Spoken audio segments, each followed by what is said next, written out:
Hello, 5.4 is on imaginary numbers and the effect on quadratic functions. So first off, the essential question is, what is the effect of imaginary numbers on quadratic functions? An intro to imaginary numbers, we won't dive into it, but some equations don't have any real solutions. So the following equation, it can't be solved with real numbers because it's impossible to square a real number and get a negative number. Like whether we tried to plug in a positive 1, well, positive 1 squared is not that. Negative 1, if you tried to multiply it by itself 2 times, you also don't get negative 1. So if you're simplifying a square root and the radicand is a negative number, the negative sign comes out of the radical as an I. It's like an imaginary, it's the imaginary number. It'll be symbolized as lowercase, and that's as detailed as we are going to get at this point. So if you were to read a college algebra book, they're going to say I equals, or actually the definition of I is that it's the square root of negative 1. We're just going to say, okay, if you've got a negative in the radicand, we're going to represent that negative in the radicand as an I. So computations with these i's, we're going to treat I like any other variable. But we're going to treat it, I guess, more like pi, because technically this is a specific number. It's the square root of negative 1. But kind of like what you did in geometry, whenever you would add pi's together, you would treat it like a variable. So the only exception will be is if we get I squared, technically that's going to be the integer negative 1. Again, we'll see this more when we get into our radicals chapter. That's when we'll dive into this a little bit stronger. But right now, if we see I squared, we're going to turn it into negative 1. So for these examples, we're going to treat I like a variable. You're going to distribute negative signs. You're going to add like terms. And typically we write the imaginary part last and the real part first. We call this the real part because it's not with the imaginary. We can also completely double distribute, add like terms, and notice how when we multiply I times I, we get I squared. So get these like terms together. And we've also got to recognize that I squared turns into negative 1. So we're going to take negative 15 times negative 1. And our ending answer will be 21 minus I. Again, notice how the I goes in the back, the real part and then the imaginary part. We're warming up to where we're going to see the effect that imaginary numbers have on parabolas or quadratic equations, but sometimes whenever we solve, we are going to get imaginary answers. Notice how I've got just one x squared term, so I'm going to use the square root procedure where I'm going to get the square by itself. So divide by negative 1, x squared equals negative 25. But whenever I take the square root, I get plus or minus square root of negative 25. Because the negative is in the radicand, I'm going to represent that as plus or minus 5i. So the new part is if you have a negative in the radicand, we're going to recognize that that's an imaginary number. Because technically 5 squared or negative 5 squared doesn't get you negative 25, so it's just irregular.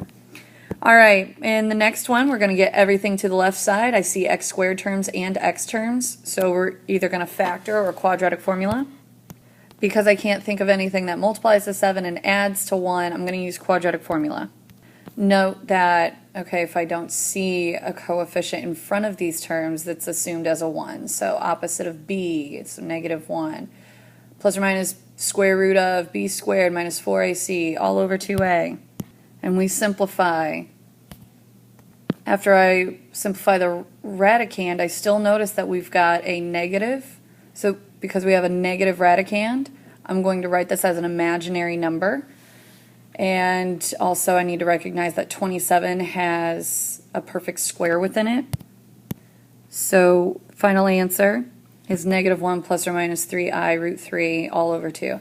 So if we're solving and trying to find our zeros, what happens when our zeros become imaginary. We're going to see what happens to a graph.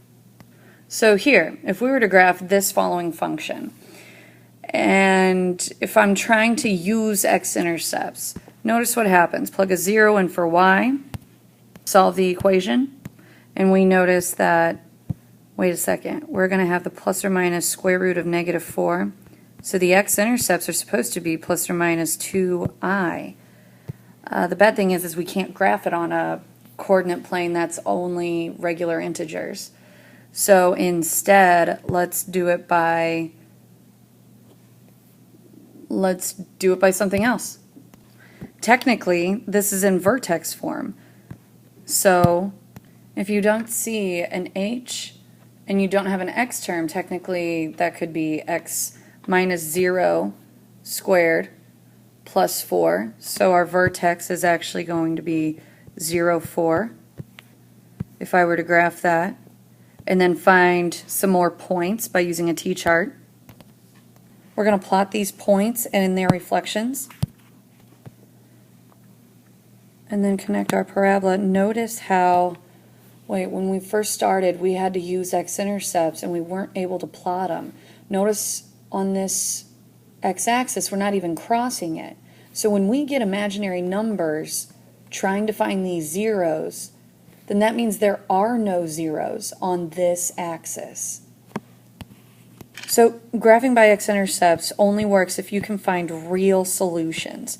Graphing by vertex form always works. So sometimes intercept form works, but vertex form always works. It's just sometimes we're going to have to complete the square.